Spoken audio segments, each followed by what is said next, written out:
Welcome back, it's me Lou, and for today's video we're going to take a trip through the time machine and we're going to look back at some of my old artwork. Recently I stumbled upon some old artwork that I did maybe about back in the early 2000s, I'm guessing. And around that time I was really trying to get a job in the comic book industry. I was self-publishing my own work at the time, and I kind of wanted to try to get my foot in the door as maybe a comic book cover artist. So I kind of doctored up, I think maybe about 5 different pieces, and my goal was at the time I really wanted to work for Marvel Comics. So I took some of their more iconic characters and I kind of doctored up these mock-ups of what I imagine a Marvel comic book cover would look like. So I think I did Iron Man, SpiderMan, Wolverine, and Thor. So I came across this disc today and I thought it'd be fun to revisit my old artwork, talk about maybe how I did things, what I could have done differently today. So sit back, relax, and let's take a trip down memory lane. Okay, here we are, and we're gonna examine some of the old work I did. So as I was explaining earlier, I doctored up 5 different covers, and I really wanted to work for Marvel Comics, so I submitted to their offices in New York. And these were the pieces I was kind of hoping that would get me noticed at the very least. It's very competitive trying to break into comics, especially back then. I'm not sure how things are now. I imagine even more so, especially with the advent of social media. It's so easy for people to post stuff on Instagram and Facebook, or join Facebook artist communities or DeviantArt and just share your artwork like that. Whereas when back in the day, at least for me, you had a network with people at comic book conventions. You had to always be submitting work to the offices, and I don't know, but things are a lot different now. I think the artists who are coming up today, they have such a huge advantage, and they don't know how lucky they are to have all these like social media platforms. So the first piece we're going to take a look at is this Iron Man piece that I did. So at the time, I think this Iron Man, the look I was trying to go for, it was a little bit more non-traditional. One of the Iron Man's designs that kind of left a really big impression on me was the Heroes Reborn Iron Man, done by Will Portacio during the late 90s. So when I designed my Iron Man, I kind of wanted him to look not like that, but I just wanted it to look different. I think I went a little too far in the face because it almost has this weird, I don't know, these weird teeth looking kind of things. And it just didn't, looking at it now, it doesn't flow well with the face. And I don't know, my design, it was there were a lot more smooth curves in his armor. I think I'd probably change that now. I might make it more angular if I had to redraw it today.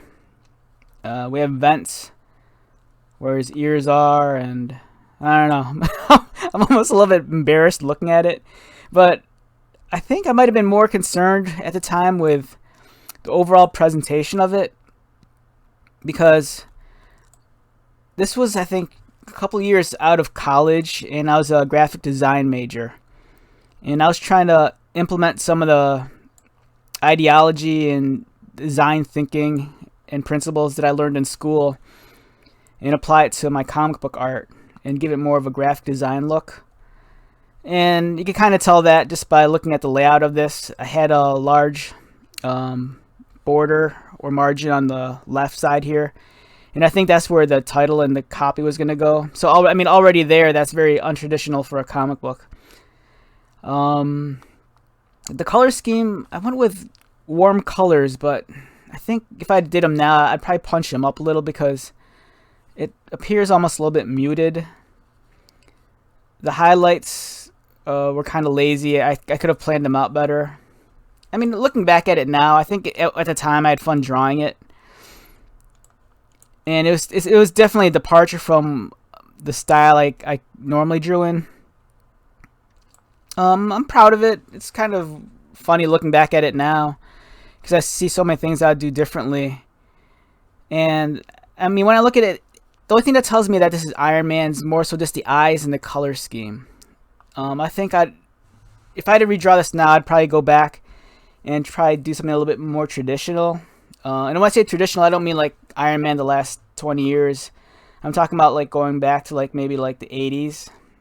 Because I think that kind of art style, it's kind of archaic, but I have a deep appreciation for it. And that costume for me, the older ones from the 80s, it just screams superhero. Nowadays, things need like a very modern sensibility and aesthetic, and I don't know, I kind of have a longing for the stuff I grew up on. All right, the next drawing we're gonna look at is there's Wolverine. So I came up with this Wolverine cover, and I like this a lot. I think to this day it's one of my favorite Wolverine drawings that I did. I was definitely trying to go for I mean, it's kind of hypocritical because just like a minute ago I was talking about how I want to draw stuff that's a little bit more nostalgic. So when I drew this Wolverine so many years ago, I wanted to give Wolverine a much more modern aesthetic for the time.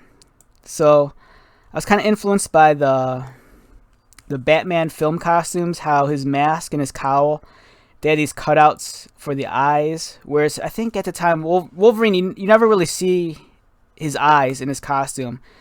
His mask, I think it just has those white lenses over it. And for me, it's like I always say, you know, in order to sell characters emotion, you gotta be able to see their eyes. So I thought I'd take a page from the movie Batman costumes and just cut out where the eyes are. I mean, in the mask, and underneath you can actually see his human eye, and then, you know, he can sell that expression more. Yeah, I like this one a lot. I mean, you could definitely tell that this was designed like late 90s, early millennium, because I had to have all these straps and, you know, textures and rivets and these rib textures to it, because I think that was fashionable at the time. I want to say maybe the Ultimates was a big comic back then. And that was the more modern realization of what the Avengers might be. And that was a really cool book, The Ultimates, by Mark Miller and Brian Hitch. One thing I like about this drawing too is that it's so different from my art style, because I wanted to take much more of a anime cell colored approach to it. Of course, the drawing style isn't very anime, but I kind of wanted to apply a more anime sensibilities to the coloring. I'm not sure if I was successful with it or not, but I mean, looking at this now, it looks really cool. And we'll take a look at this is the final cover with the cover elements. So you have the title up here, my signature, and then there's a background placed behind them. Now the background, this was me being lazy. The background here with these with these half-dressed girls, that was actually from a comic I self-published. And then at first the Wolverine, it just looked like this, and I think I was just gonna have the logo right towards the top. And I'm like, no, that's too bare. So I'm like, I'll just be lazy about it and just fake it. And I just grabbed an image I already drew and just dropped it in the back. And she's not watching it, but if Erica's watching this, she can see there's like my friend Erica. Here's a photo of her. She's in the corner right there. That's her eye and her head. She's not watching this video, so yeah, I like this cover a lot. I like the blue and the gold Wolverine. You know, this is one of Wolverine's more iconic costumes. But I mean, I took these weird liberties. Like looking at it now, maybe I would remove these straps and this weird armor stuff here. But I like the pose a lot. I love his face. The musculature is good. The logo is nice. I can't remember if that's a logo I lifted or if I did that in Illustrator. It might have been a logo I redrew in Illustrator, possibly.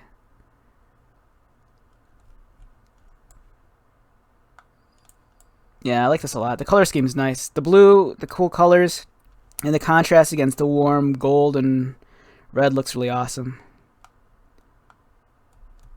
I'd love to take a crack at this drawing again. I'm not sure if I'd do it as good as this, because I think I was really inspired when I drew this one.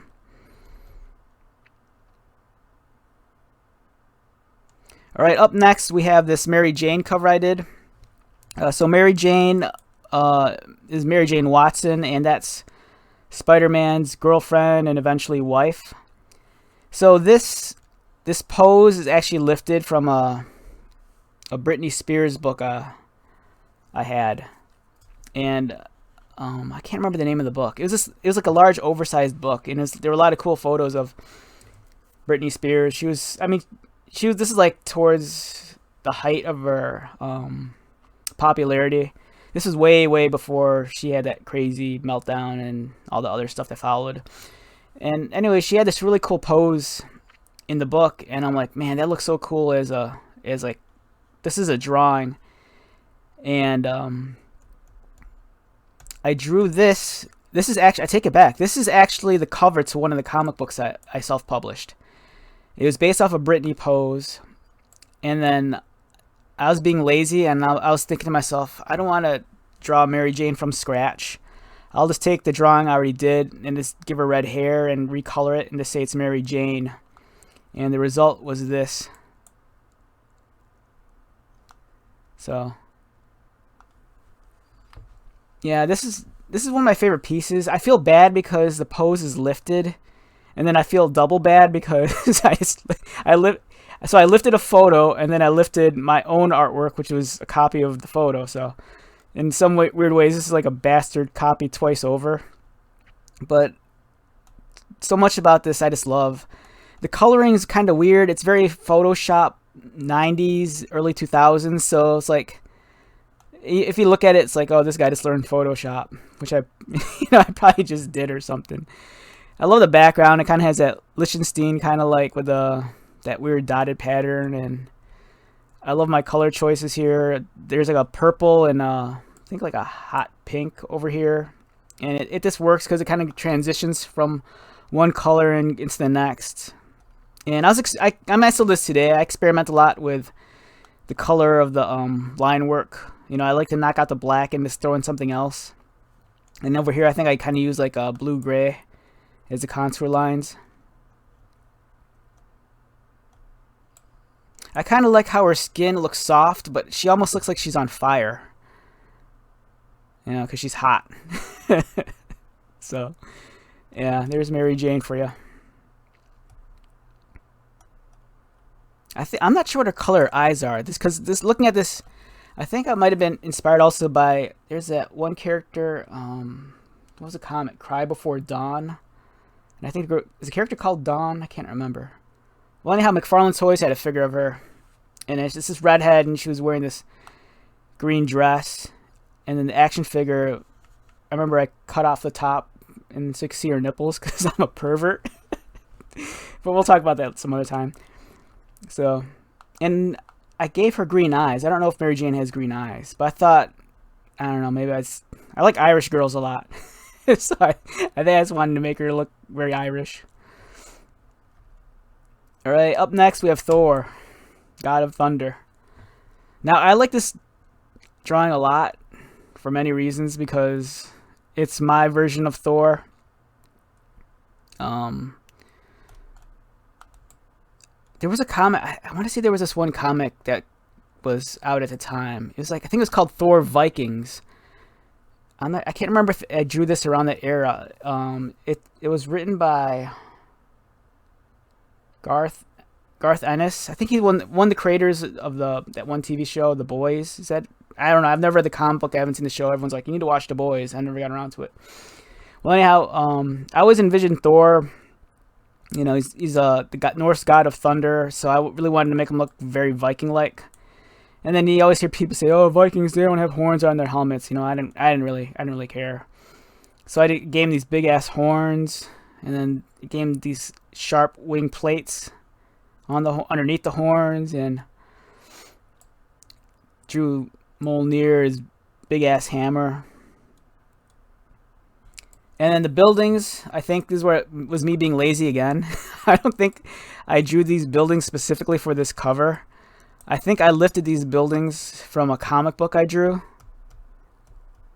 I think it was just like the same case as Wolverine. I drew Thor first, and I'm like, he needs a background. because I drew him on top of this ledge here, and I think I was just initially just gonna fill in the background with like sky and like maybe like thunder and lightning like we have here. But I'm like, no, it needs buildings. So then I started combing around like my mini archive of stuff I already drew and scanned in, and I'm like, oh, I already drew this and scanned it in. I'll just dump it in here, and I did.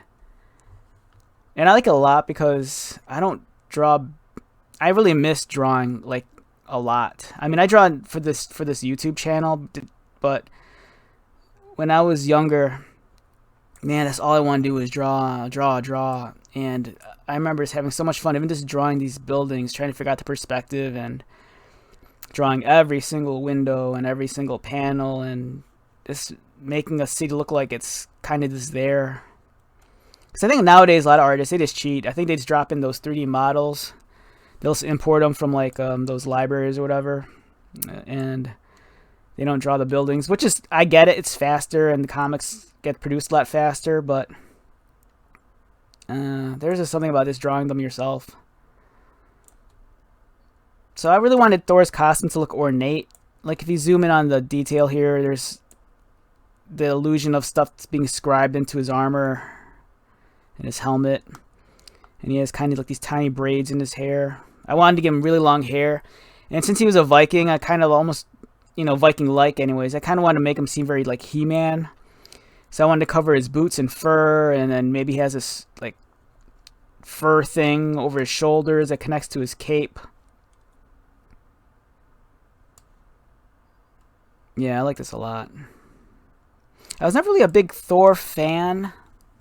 I'm more so a fan of Thor now because of the movies, like the Avengers and the Thor movies. But growing up, I think I was more familiar with the weird incarnations of Thor, like Thunderstrike and stuff. And then there's also the Thor core frog, and then there's Beta Ray Bill. But Thor is such a cool, visually as a character, there's so much cool things about him. And I even gave him a belt with a big T on it. So that's Thor. Thor's badass. And we're coming up to the last cover, and that's this SpiderMan cover. I like the composition and layout, but I think there's certain things about it that bothered me even back then, like kind of went overboard on rendering Mary Jane's face. I drew so many lines on her face that the initial undersketch, she looked attractive, but by the time I was done I went nuts on it, and then it's like I covered, I don't know. There's stuff about this I like, and there's stuff that bothers me, like this. I like the layout of this. I like the fact that she's reading the newspaper and it's about Spider-Man, and here he is swinging overhead, and then there's buildings in the background. I think I lifted those buildings too from like another piece of work that I did. Yeah, maybe that. I don't know. But I like the composition. The composition's nice.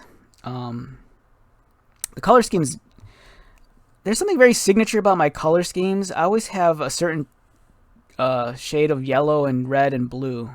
I'm not sure if that's subconscious or whatever, but I've never really been good at color theory. All I know is that cool colors contrast against warm colors really well, and that a good understanding of color theory helps. If you understand it really well, you can create mood and atmosphere, and that's something I still have to work on a little. But I don't know. For me back then, it was just about making everything pop and come at you.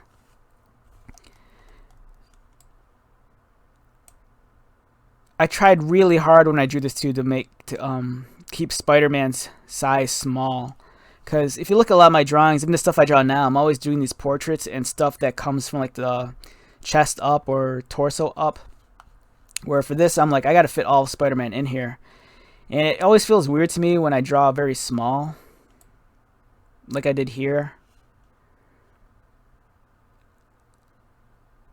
My Spider-Man looks a little bit stiff too. I think I could have made him look a little bit more limber and loosened up. And here's Mary Jane. She has like a little Spider-Man earring because she's a mark for Spider-Man.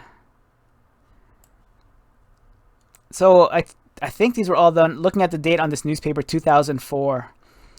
So I think all of these drawings were done between 2003 and 2004. So that was like, I don't know, 17 years ago.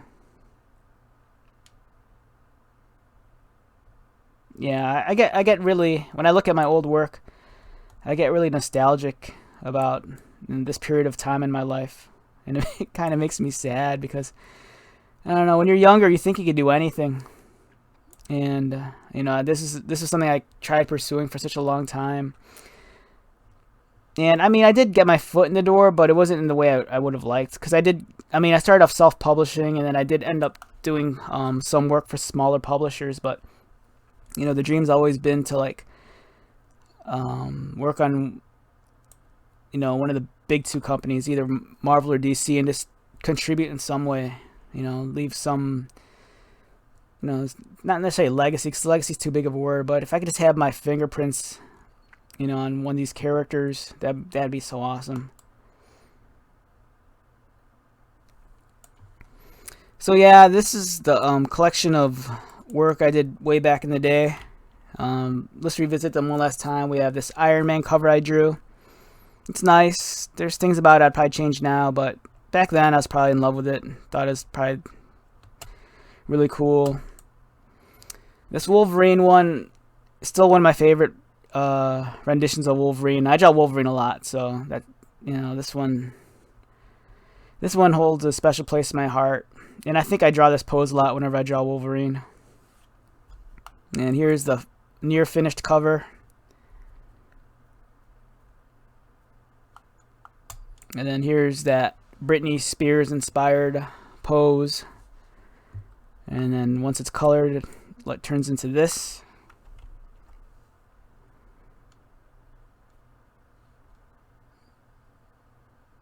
And then we have Thor, God of Thunder.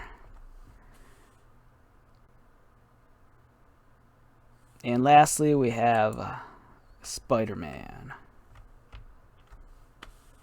So yeah, that's a trip through the time machine, looking back some of my old work. Hope you enjoyed it. So I'll talk to you guys soon. All right, later.